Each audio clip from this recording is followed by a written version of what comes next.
Labas rytas visiems.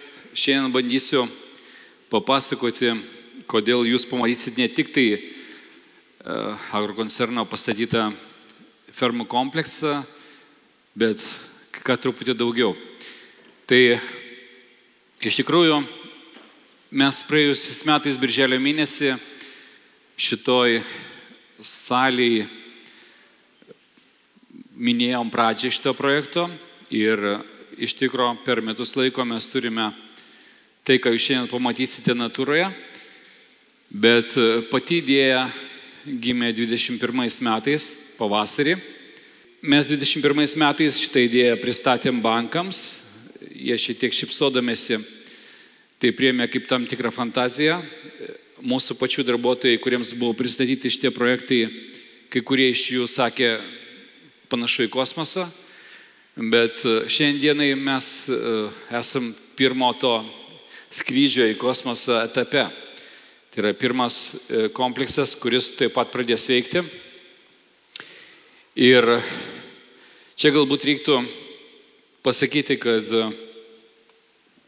to sprendimo priežastis yra tame, kas kiekvieną dieną Lietuvos ir ne tik Lietuvos ūkininkus paliečia. Tai yra klimato kaita, tai yra siekis efektyviau veikti, efektyviau dirbti. Ir mes taip pat esame ūkininkai, taip pat turėjom spręsti savo problemas, kaip kiekvienas iš jūsų sprendžiat. Ir akivaizdu, kad tai, kas vyksta augalininkystėje pastarąjį dešimtmetį, tai labai stipriai nuvilia tuos, kurie siekia maksimalaus rezultato. Mes jau tikriausiai, aš neatsimenu metų, galbūt 1 metai iš 10, kada augalininkystė nesusidūrė su klimato kaitos sukeltom problemom. Ir aišku, kad kelias agrokoncerno, taip pat ir daugelio čia esančių ūkininkų į turėjimas gyvulių šiek tiek gerina finansinę situaciją, o tie, kurie tik tai augalininkai, jie supranta, kad, arba su pavydu žiūri tuos, kurie turi mišrius ūkius, arba yra būtent pieno gamintojai. Mūsų sistemoje yra ir tokių ūkių, ir tokių. Kitais metais čia to pačio plano, kuris buvo pristatytas bankams 21 metais dalis, kitais metais Kuršėnuose pradėsim statyti vieną moderniausių pasaulyje giluminio grūdų perdirbimo fabriką. Kviečių tiesiog jis perdirbs 500 000 tonų grūdų ir taip jis atrodys. Jis randasi senojoje teritorijoje cukraus fabriko Kuršėnų buvusio ir atitinkamai jisai tikrai pagerins, manau, ir situaciją su pridėtinė vertė, kurią mes gaunam iš grūdų perdirbimo ir manau, kad kilsia šiek tiek ir kainas grūdų. Tai čia pirmas etapas grūdų srity, bet apie jį atskira kalba mes pristatinėsime tai truputį vėliau, kada pradėsim statyti arba statybų metu. Noriu pasakyti, kad šiuo momentu dalis mūsų ūkių yra be gyvulininkystės. Tai yra, mes turime, kaip ir ties ūkis dirba apie 4000 hektarų ir mes tame ūkyje gyvulininkystės neturime. Galvodami apie tai, kaip efektyviau veikti, akivaizdu, kad stiprinimas arba investicijos į gyvulininkystę yra vienas iš tų kelių, kuris efektyvumą žemės ūkio gamybos gali padidinti. Tik tai čia yra bet. Bet yra, kad naujas projektas, nauji projektai reikalauja didžiulių investicijų. Tai yra, daugelis ūkininkų šiandien gali pagerinti savo padėtį būdami pieno gamintojais per intensyvumą gamybos, per kokybės gerinimą. Mes turėjom galimybę eiti truputį kitų kelių, bandyti investuoti šitą projektą. Šitas projektas kainavo 85 milijonus eurų. Aš tik galiu pasakyti, kad mes tiek pinigų tikrai neuždirbom ir tiek pinigų neturėjom. Mes kreipėmės į bankus. Jeigu šnekėti apie tai, ką aš dabar toliau tęsiu tą pasakojimą, tai aš labai tikiuosi, kad tą pasakojimą išgirs ir Lietuvos bankininkai. Nes iš tikrųjų pienininkystė Lietuvoje yra viena iš tokių sričių, kur mes galim labai stipriai pakelti Lietuvos potencialą, labai daug papildomų pinigų uždirbti Lietuvai, bet kol kas politinė prasme, kaip jūs patys žinot, gyvulininkystė tik tai žodžiuose yra prioritetas. Jeigu šnekėti apie bankus, tai čia reikia dar tikėtis, kad jie pradės suprasti, kas yra žemės ūkis, kas yra gyvulininkystė ir kodėl žemdirbys, kuris šiandien laiko karves, melžia pieną, turi būti remiamas. Ir pasistengsiu tą paaiškinti perspektyvos prasme, kodėl tie, kas šiandien turi gyvulininkystę ir tie, kurie investuos į savo galvijus, į savo bandos, per genetiką, per pašarus ir taip toliau gerinimą, savo pajamas, bet kokiu atveju nepatirs problemų ateityje. Mes turim dabar 4200 melžimų karvių. Daug atrodo, vieniems daug atrodo, kitiems gal ir ne taip daug, bet tai neleidžia turėti nei savo fabriko pašarams gaminti, nei daug kitų dalykų padaryti, tas kiekis tiesiog neleidžia. Tai yra ūkininkams, kaip sakiau, daugeliu iš ūkininkų, taip pat kaip ir mums, vienintelis kelias yra modernizuoti fermas ir investuoti savo bandos per genetiką ir kitus dalykus gerinimą į produktyvumo augimą. Tuo keliu mes einam, bet mes žengiam sekantį žingsnį, tai yra transformacija iš 4200 karvių į 24 000 karvių skaičių. Parodau.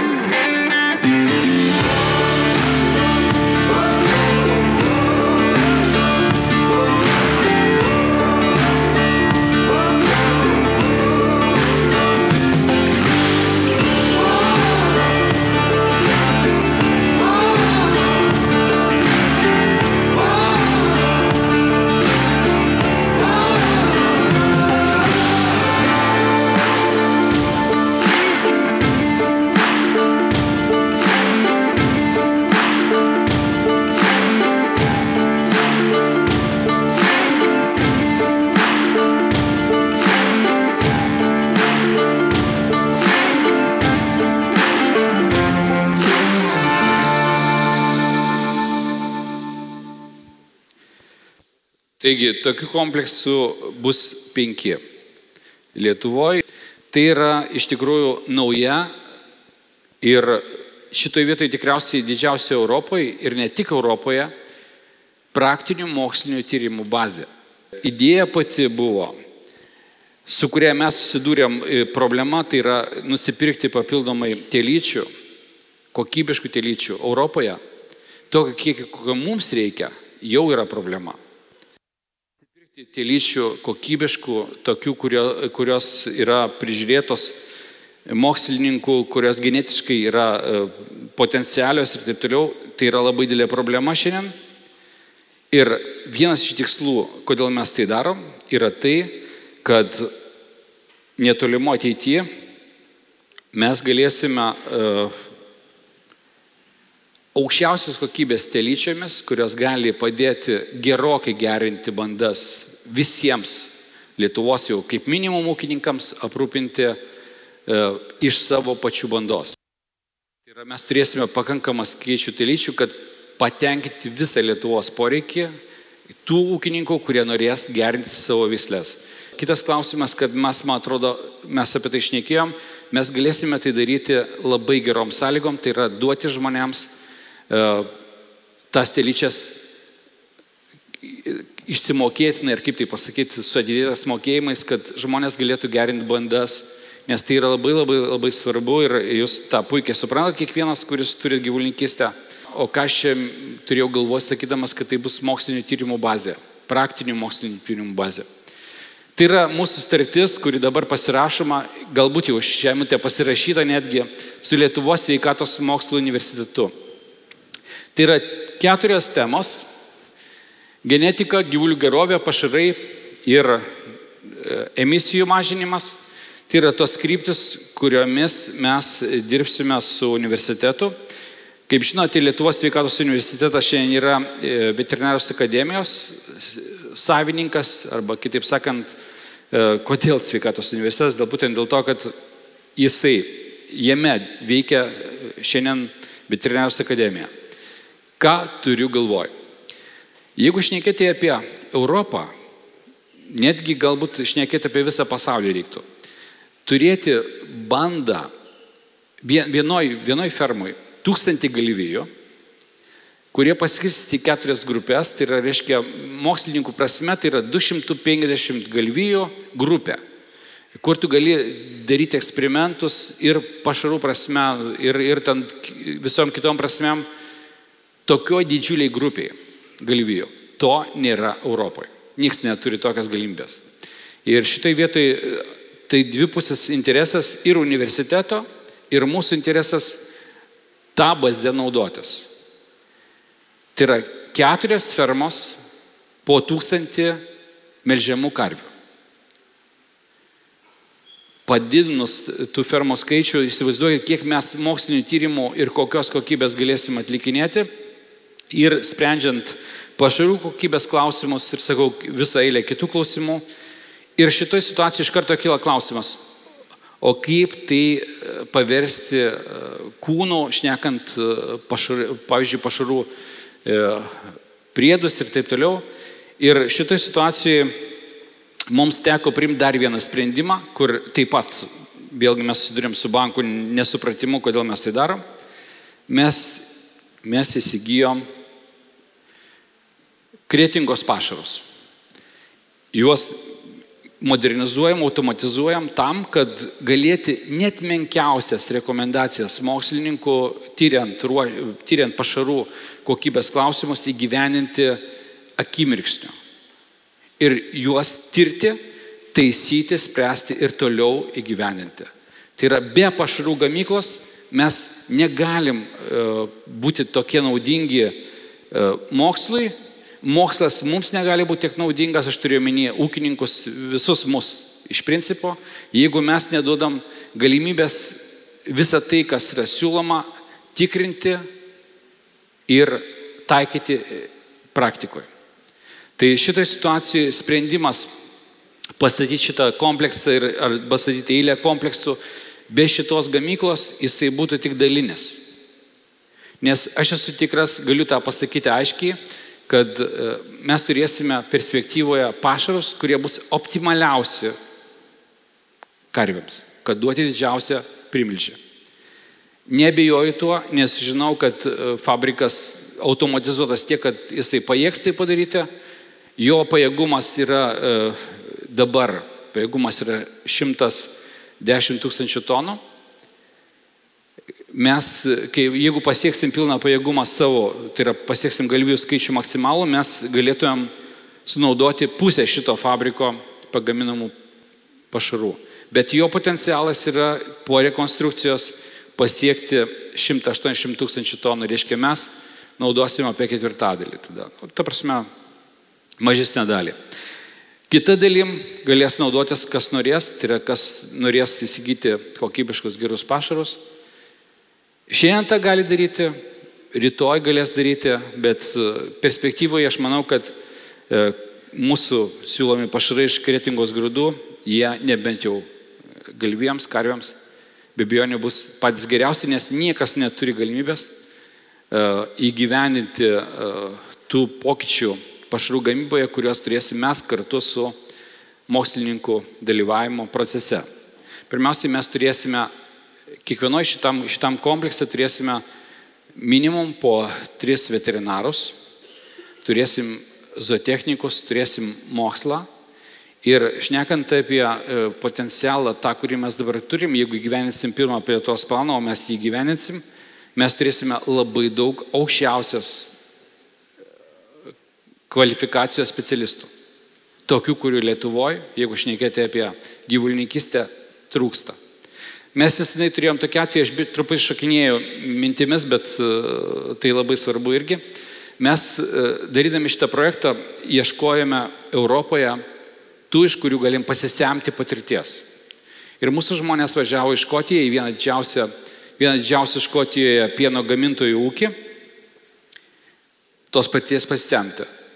Tai jie sėmėsi tos patirties kabutėse 3 dienas, kabutėse sakau dėl to, kad gavosi taip, kad mūsų žmonės konsultavo škotus. Ir mes tai nieko nepasisėmėm, tiesiog padėjom jiems ištaisyti klaidas, kurias jie darė. Bet tai yra iš patirties, kuri susikaupė, bet ūkininkaujam taip, kaip mes ūkininkaujam tuose mūsų įprastose būsise kolūkių fermose ir su banda ta, kuri yra. Bet mano įsivaizdavimu po keletos metų tų žmonių kvalifikacija bus tokia aukšta, kad mes galėsim konsultuoti bet ką pasaulyje. Nes bet kokiu atveju kvalifikacija jinai žmogaus atsiranda nuo to, kada jisai dirba kartu su mokslu, kada jisai dirba su technologijomis, kurios, reiškia, bet kokiu atveju yra pačios geriausios. Kai mes šitą projektą rinkomės, aš galiu paaiškinti, kodėl jis toks yra, kodėl 4000 melžimų karvių, kodėl 10 000 galvijų, kodėl taip atrodo. Tai pirmas klausimas mano buvo mūsų komandai, kokia įranga yra efektyviausia. Tai yra pieno, melžimo įranga yra pati efektyviausia. Be abejonių, tai 100 vietų karuselė. Jinai pati efektyviausia. Antras klausimas, o kiek reikia karvių, kad jinai dirbtų maksimaliai apkrauta? 4000. Ir mes iš to išėjom, viską tvarkydami, pasirinkdami, kokio turi dydžio būti tas kompleksas. Bet aš grįžtu prie to, kad nauda, kurią mes duosim Lietuvai, jinai ne nuo to skaičius priklauso, jin priklauso nuo to, kad iš tikrųjų mes suintegruojame mokslą, perdirbimą, žemės ūkio gamybą. Šiek tiek apie tendencijas, kas yra visiems įdomu. Ir čia atsakymas į tai, kodėl pienas, mano nuomonė, yra geras pasirinkimas. Ir tie, kurie išeina iš pieno gamybos, jeigu gali neišeiti, jeigu gali surasti savo vaikus, anūkus, kurie gali pratęsti šitą verslą, jie padarys teisingą sprendimą, neišeidami. Tai yra pirmiausia, čia ES komisijos perspektyva, žiūrint, skaičiai melžiamos karvės, tai yra mažėjantis skaičiai ES ir kainės prognozė augimas. Reikia pasakyti, kodėl tai yra ne tik tai ES trendas arba, sakykim, kryptis, bet tai yra viso pasaulio situacija. Jeigu žiūrim Pakistanas, Indija, čia yra palyginimas 24 metų, 34 metų, tai yra 10 metų palyginimas pagal prognozę. Vartojimas labai stipriai tose šalyse augia, ten labai didelis gyventojų skaičius. Praktiškai tikriausiai vienintelė ES, kur šiek tiek prognozuoja, kad vartojimas gali mažėti, bet bendrai šnekant gyventojų skaičius didėja, netgi tam pačioj populiacijoje žmonių mes vartojam daugiau pieno produktų. Kitas klausimas, klimato kaita, kai kurios valstybės tiesiog negali išauginti pašarų ir paprasčiausiai jie tiesiog neturi galimybės užsiimti šito verslu ir tos galimybės vis mažėja. Dalis pieno pradeda naudoti ne paskirčiai maisto. Jūs tikriausiai žinot, kad ir vaistai gaminami, pradedami gaminti ir taip toliau iš pieno. Giluminis perdirbimas pieno, tai yra dalis pieno patenka jau nebevartojama tiesioginį. Praktiškai šitoje situacijoje reikia sutikti su tuo, kad iš principo ES komisijos prognozė, kad pieno kainos kils, jinai teisinga. Čia pasaulinis trendas, tai bus toliau. Tai, kas dabar įvyko, kad šiandien pieno gamyba Lietuvoje, ar ne tik Lietuvoje, yra pelninga ir jinai pelningesnė negu prieš keletą metų, tai yra kryptis, kuria viskas vyks. Bet čia viskas yra savikainoje. Šiandien didžiulės fermas gali rasti Saudo Arabijoje. Daug didesnės negu šita. Saudo Arabijoje dykumoje. Bet savikaina ten yra tai yra 3 kartus ar 4 kartus didesnė negu pas mus. Saudo Arabijos vadovai, ta prasme valdžia, šeichai, tai subsidijuoja. Dėl to, kad tai yra nacionalinio saugumo klausimas, jie nori turėti savo pieną. Lygiai taip pat Šveicarijoje. Kokia savikaina pieno Šveicarijoje, patys suprantat. Kokia savikaina pieno Japonijoje. Kokia savikaina pieno, Japonijos visi pašarai praktiškai iš Australijos. Tai šitą situaciją, jeigu šnekam apie savo verslą kaip tokį Lietuvos pieną, lietuvišką pieną, mes, aišku, šiek tiek atsiliekam savikainuose nuo Naujosios Zelandijos.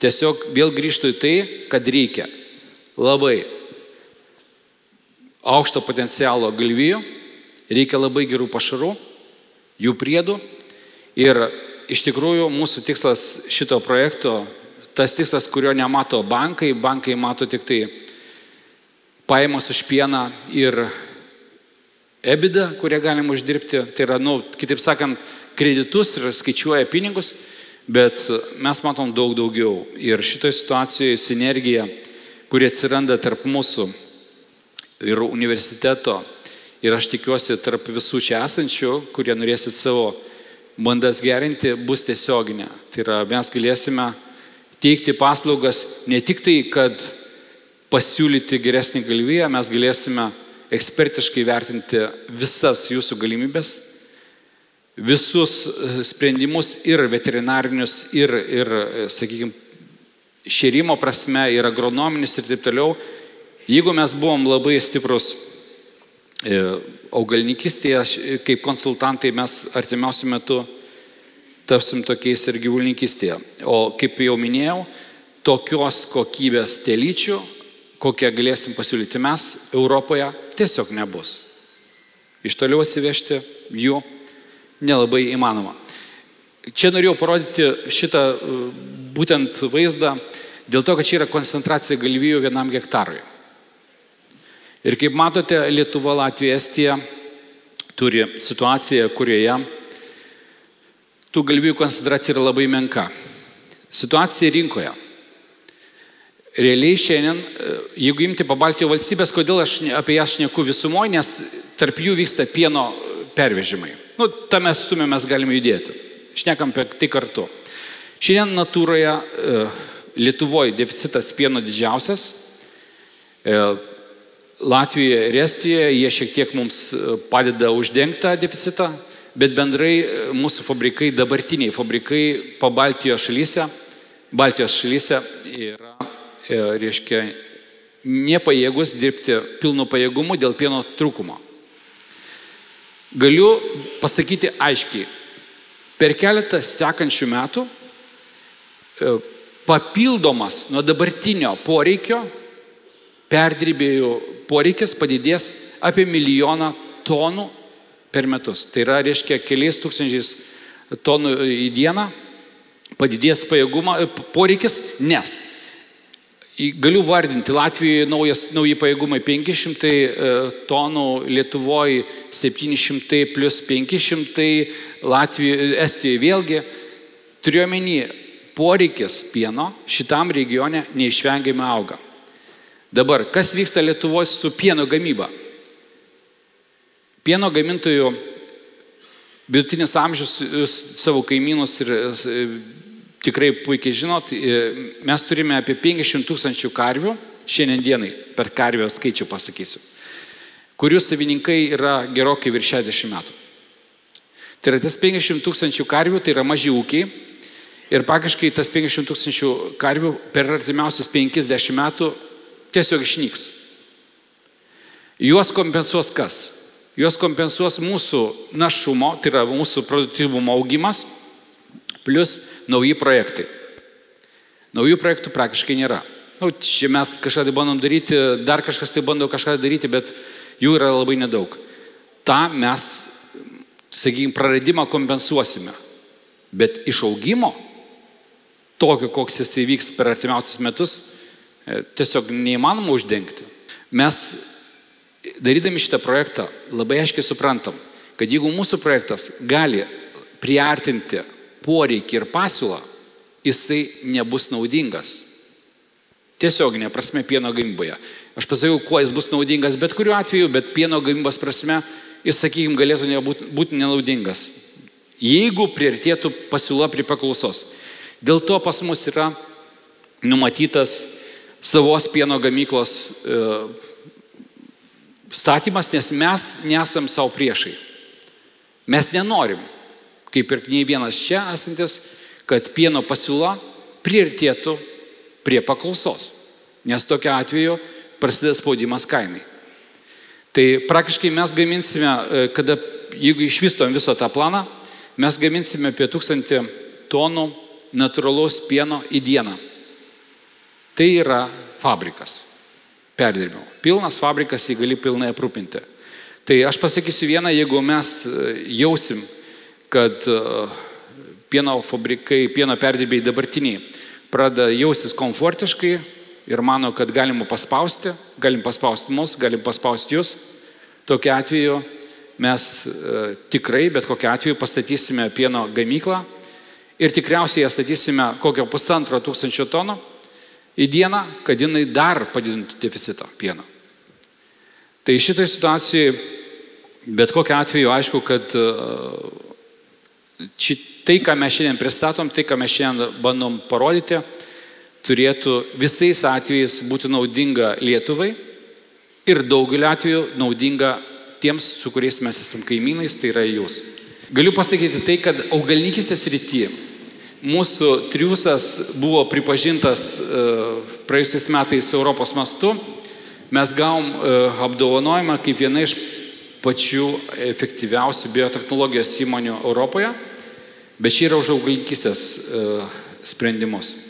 Jeigu šnekėt apie gyvulininkystę, tai manau, kad mes galim būti patys efektyviausi ir naudingiausi Europoje, nes niekas kitas Europoje ir tikriausiai visam pasaulyje neturės tokios bazės, kuri būtų taip suintegruota, kaip jau minėjau, mokslas, pašarai, gamyba ir atitinkamai atiduodantis ir į savo patirtį, ir savo telyčias, ir galų gale, aš nepaminėjau vieno dalyko, dar labai svarbaus, su kuo kiekvienas susidurėm.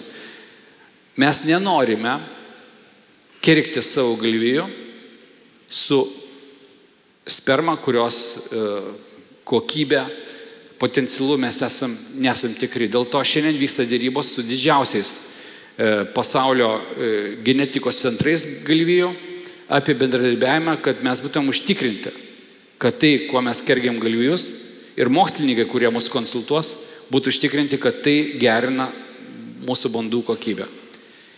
Ir šitoj situacijai matyt, kad dar vieno dalyko, kurio mes galėsim padėti, jeigu mes gausim savo tai ir turėsime tai, mes galėsime tą pagalbą pasiūlyti ūkininkams. Aš suprantu, kad tai yra blogos naujienos tiems, kurie šiandien rinkoje užsiminėja spermos priekybą, bet čia jų problemos. Galų gale mes visi turim pasiekti tą efektyvumą, kurį turim, ir jeigu mes šiandien garsėjam savo grūdais pasaulyje, yra vardas, lietuviški grūdai, kokybiškas grūdas, tai yra lietuviški grūdai ir visas pasaulis jau tai žino. Aš labai tikiuosi, kad mes po eilės metų galėsim pasakyti, kad mes turime vieną produktyviausių, čia aš neku apie visą Lietuvą, ir produktyviausių galvijų bandą ir vieną iš pačių kokybiškiausių pieno gamybos ūkių. Ir ateityje tai, ką mes turėjome po to, kada mes žengiam, atkovojom savo nepriklausomybę, tuo momentu Lietuvoje buvo 3,5, jeigu neklystu, 3,5 milijono tonų pieno. Dabar yra truputį virš 1,5 milijono tonų pieno. Čia aš neku per metus. Ir tai yra skaičius, reiškia, mes 2 sykius nuo nepriklausomybės atgavimo laikotarpio sumažinom pieno gamybą. Kokie potencialiai gali būti pagal vertinimą ir mokslo, ir ekspertų, ir tų pačių perdirbėjų, Lietuvoje galima gaminti apie 4,5 milijono tonų pieno. Be problemų. Tai perspektyvoje didžiulė. Mes pasistengsim padėti ir sugalvoti tokius pasiūlymus, kaip jau minėjau, ir su telyčiomis ir taip toliau, kad padėti ūkininkams kuo geresnį turėti rezultatą iš pienininkystės. Ir mūsų žmonės įgyja tą kvalifikaciją, kurie įgis, ir mokslas, kuris pirmas sykį turės tokią bazę, praktinio tyrimų bazę, galės būti naudingas ne tik tai mums, bet ir kiekvienam iš jūsų. Tai šitai situacijai aš labai džiaugiuosi, kad mes einam tuo keliu, džiaugiuosi, kad mes galėsim pasiūlyti, o jeigu mūsų pasiūlymai pagalbos nebus reikalingi, tai jis nesinaudos niekas. Jeigu jie bus naudingi, mes būsim jūsų partneriai ir draugai ir bičiuliai, tokie, kai esame daugelį atvejų augalininkystės srityje, kada mūsų žmonės gali pasakoti jums. Tai iš praktinės pusės, tik iš teorinės pusės gali šnekėti mokslas, nes šiandien dienai, jeigu vėlgi apie augalininkystę pabaigiam temą, mūsų laboratorijos, mūsų mokslinis potencialas, jisai sulyginamas su Dotnuvos instituto, nes tik tai 2 turi institucijos geros praktikos sertifikatą, tai yra sertifikato europinė, tyrimams, tai yra Dotnuva ir agrokoncernas. Ir mes labai daug į tai investuojam, galbūt tai mums neatsiperka, taip kaip norėtųsi, bet tai tame yra perspektyva. Tiesiog parduoti ir pirkti galima galvoti apie šiandien. Jeigu tu nori galvoti apie ateitį, tu turi galvoti, kaip tai daryti, kaip gaminti efektyviai, kaip parduodant kažką tai pasakyti, kodėl tai yra teisingas sprendimas. Ir manau, kad tie vyrai, kurie lips po manęs į sceną, jie tą padarys dar geriau negu aš. Aš esu vis dėlto ne tiek stiprus agronomijoje, kiek mūsų darbuotojai. Aš labai dėkingas tai mūsų visiems darbuotojams, kurie čia dabar stovi už jūsų, nes jie ne visi turėjo galimybę atsisėsti, kėdžių trūksta, bet jų rankose jie jauni, jie labai energingi, jų rankose ne tik tai agrokoncerno likimas, bet likimas tikriausiai visos Lietuvos ir augalininkystės, ir gyvulininkystės, nes be mūsų visų bendrų pastangų, be mūsų bendro darbiavimo nebus nieko. Ačiū Jums labai uždėmesį, aš tikiuosi, kad visa diena šiandien bus įdomi labai ir mes dar sykį pasimatysim sugrįžę čia po pietų. Ačiū labai.